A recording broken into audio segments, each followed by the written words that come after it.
out in the desert. Tethu is the main character. You can actually play as male or female, but we're playing as male.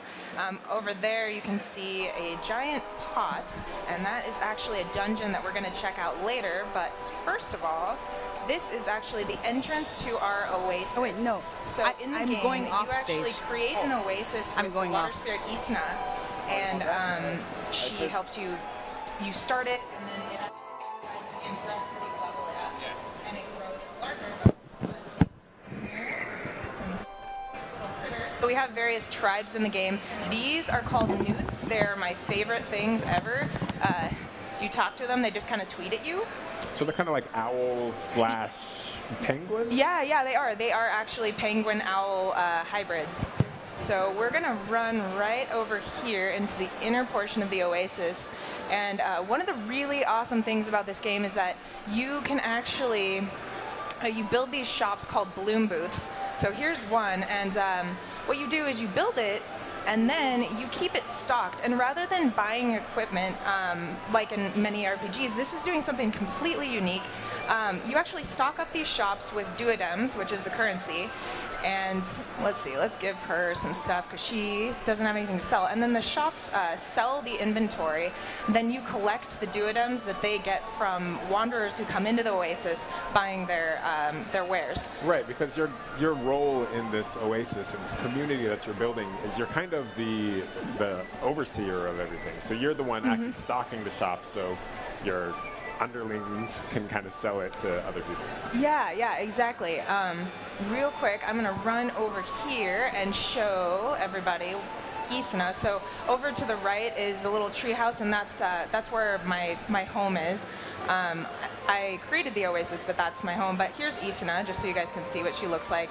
And she helps me level things up and gives advice and is just your partner throughout the game.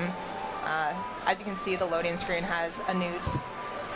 Cute newt. I love that. The character design in this game is so incredible. I mean, you can actually see, back to the, chocobos and rabbits from Secret of Mana, which is honestly my favorite game of all time. To have Mr. Ishii at the helm of this game after making Secret of Mana and Final Fantasy 1, 2, 3, I'm so psyched about this game. Yeah, it's incredible.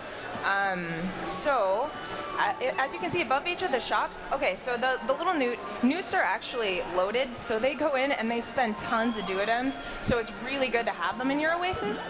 And then, as you can see, the little speech bubble with the duodem above it, or sorry, the bloom booth above it, is duodems, and I can collect it with my wind ability, like so.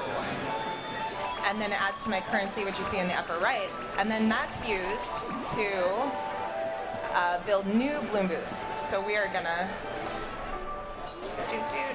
And honestly, I'm sorry, you go for it. I was gonna say the wind ability is actually really special to the Children of the Great Tree. It is, yeah. So each character that you collect in the game, so you will build parties in the game, and each character has their own special ability.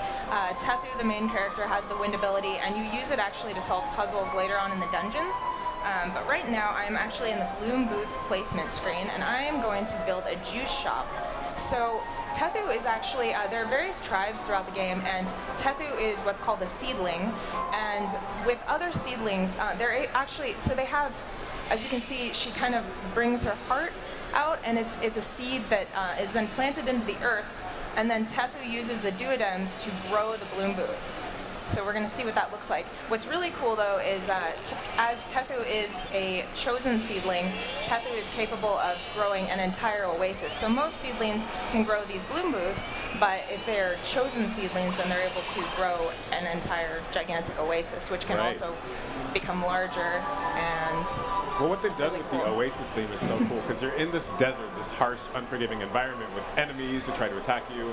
So Tethu creates this oasis, and everything here is based on plants, and obviously the duodems are the moisture that the seeds need. So the theme that they've put together just kind of runs through the whole game. Yeah, it's definitely in keeping with the theme, and as people may well notice, it's it's got a lot of Egyptian inspiration, a lot of the character names also, and here is Mira, and she's actually from the Draw tribe. She's going to be in our party a little bit later. The Draw tribe is a dragon lizard tribe. They're very demure. Let's see, here's Jethro. He's really cool. He's like, he's just got a really chill personality, and he's another seedling. But basically, as you go through the game, you want to get more and more wanderers to come to your oasis. The more wanderers you have, the more it will thrive, the more bloom boosts you can grow, and your oasis will level up and expand. I'm just going to say hi to one more of these. Yeah, hi. All right, So then you got to fight something. I do have to fight something. So in addition to the Oasis element that I've shown you here, we also are able to explore dungeons. So you can explore the outer world areas, and then we also have dungeons. So I'm actually going to switch real quick over to this one, and here we go. And we got it loaded up. Oh, we need to switch there to we the go. character. There we go. Cool. All right, so here we are inside the dungeon. So let's take a look around. Just load it up from a save point. You have a party here. You have 3 party members. Yeah, so parties are a huge part of this game. And as you can see, I have people from different tribes here. I have Mira, and then I have Roto, who's also a seedling, and each of them has their own special ability. And as you make your way through the dungeons, you have to use all of their abilities to actually solve the puzzles and advance through the dungeon. So as you see, I just used my wind ability, which is called Green Gale. And now I'm going to switch to Mira, and she's going to use her really cool spear that looks like a flower and harvest from this petrified cacti. Sweet. And so what I really love about this game, it's got something really unique going on. I mean, not only is the aesthetic amazing and completely fresh, but you also are able to, you have the Oasis, and you can work on that, you can make it larger, but you can also switch, you can actively switch between your characters during battle as well. And I just think that's amazing, because so rarely do you play RPGs that have all of these unique elements coming together like this. And oh, all right, so there's an enemy. Oh, it's hidden in there. Yeah, so they hide in the pots, and then they smash you. And Roto has some cool things going on. So when I press X, I do a slower but stronger attack, and when I press A, I'm doing faster attacks. As you can see, I can roll to dodge. Oh, come back here. Going back here. I have a real soft spot for action-adventure RPGs that show damage numbers. Yes. So I love being able to, upgrade my weapons and then see the increase in the numbers every time I hit. And it is so satisfying. I know, I have to agree. So you have these 3 characters, and you're able to solve puzzles, actually switch between them because they have unique abilities. Mm-hmm. So obviously, only your main character can do the wind move, whereas you can switch to Mira, and she has other abilities that other characters don't have. Yeah, exactly. Another thing that people will notice here is I am harvesting and collecting things from all the pots that I'm breaking and whatnot, and you actually you gather all of these items, and as I was saying earlier, rather than buying equipment from shops, you actually take these items and you use what's called synthesize in the game, and that's inside your little treehouse room, and you do that to create and basically grow your weapons and your equipment. It's really cool. So as you can see, when I walk up to this, Tethu's like, I don't know what to do. I can't do this. But you see the little spear that he's thinking about. So clearly, Mira needs to solve this one for us. And she's going to lift that so that we can get up here. Ugh. There's definitely an element of puzzle solving and strategy when you're building your team here, because if you didn't have, say, Mira in your party, you would just have to come back to the dungeon, build your party around that in order to solve puzzles that you might have missed. Yeah, exactly. You definitely find at times you'll find a dungeon and you'll be like, oh, I need this kind of ability that I don't have yet, and so then you recruit wanderers. And you actually go out, you get side quests in the game as well. So you'll get side quests from people living within your oasis, and they'll be like, oh, I heard this rumor about so-and-so living, over yonder. And then you go wandering out into the desert, you fight monsters, and then you find the people that they're talking about and recruit them into your party. So as you can see, I tried to get through, but there is something blocking the way yet again. So now Mira. Right. So Roto has an ability to transform into a little seed. Yeah, the pellet ability. So he turns into pellet and then he rolls, and now he has access to this. So let's try that again.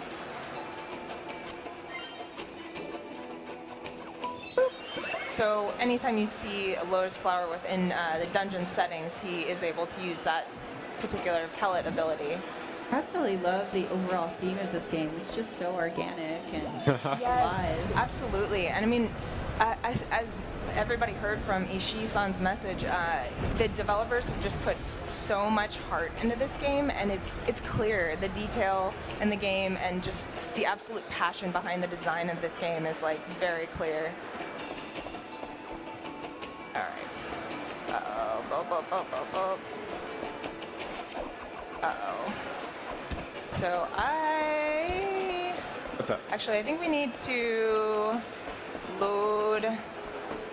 Oh, no, here we go. There, see? Even when you've done the puzzles, you can sometimes get confused by the puzzles. Particularly early in the morning. All right, so we went through the wall and we pressed the little flower that caused the flow of the sand to stop. So now we can cross this chasm that was impassable earlier. We have these multi-room puzzles that you have to think. I mean, they're not like easy puzzles. I mean, you're always going to have to kind of look around the entire environment and figure out what you Definitely, need to do. yeah, for sure. All right, so okay, so we've got a stronger enemy here. Oh my gosh. Ah! And I'm gonna get these guys first. Come back here. Come back. Hi-ya. Oh gosh. Oh god. Yeah. Guys, that guy hits pretty hard. Okay.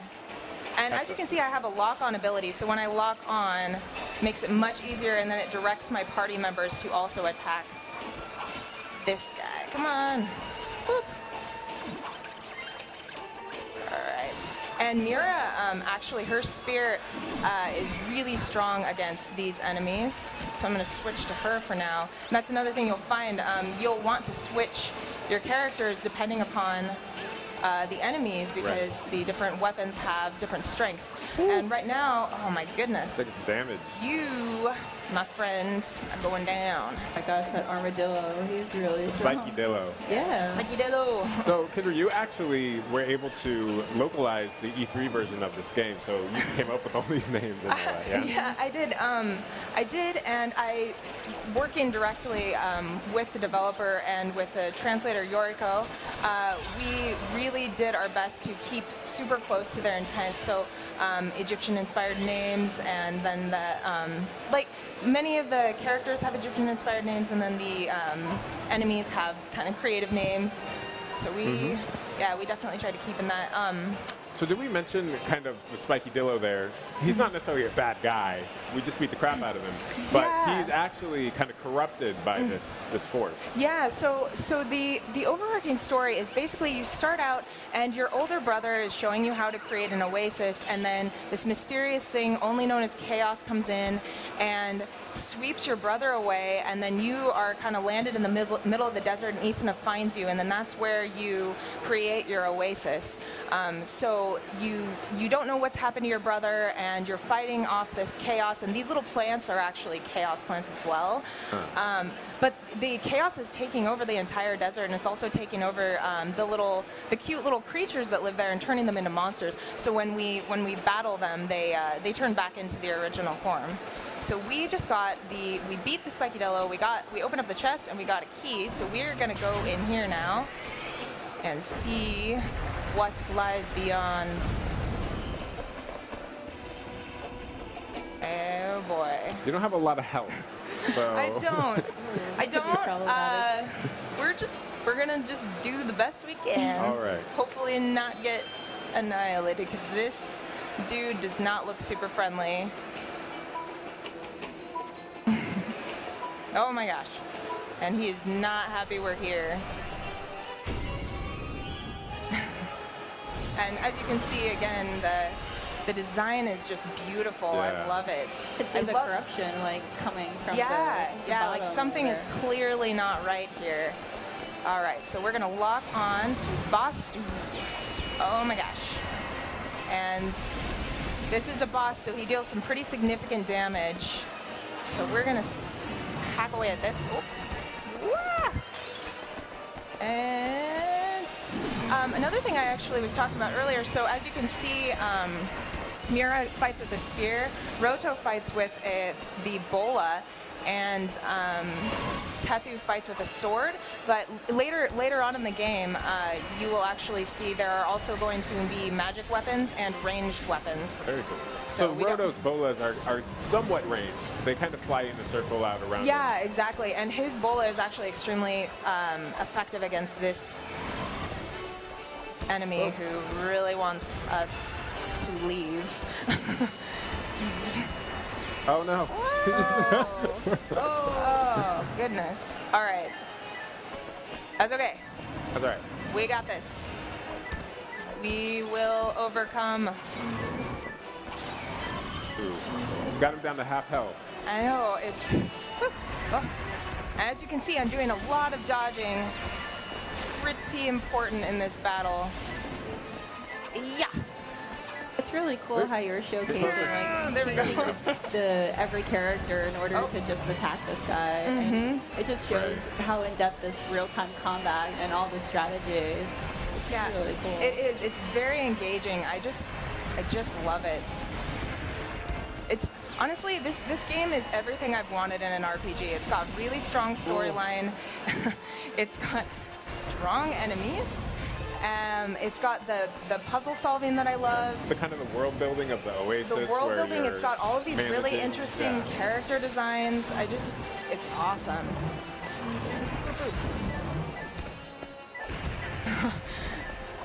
Oh, we're so close. As you can see, when he crashes down, kind of a shock wave goes out, and then I have to use the Green Gale ability to clear this out so I can access. Oh, you're so close. Oh my gosh, so close. Yes. Nice. Well done. Yes. Felt really satisfying. That was really close. Yeah.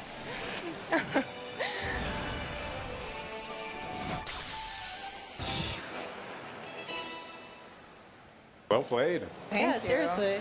Thank you. So now that you've defeated him, the chaos disappeared.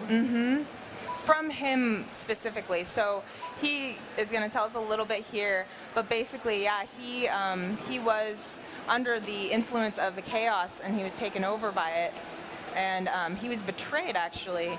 So we helped him out by beating him up. That's what we did.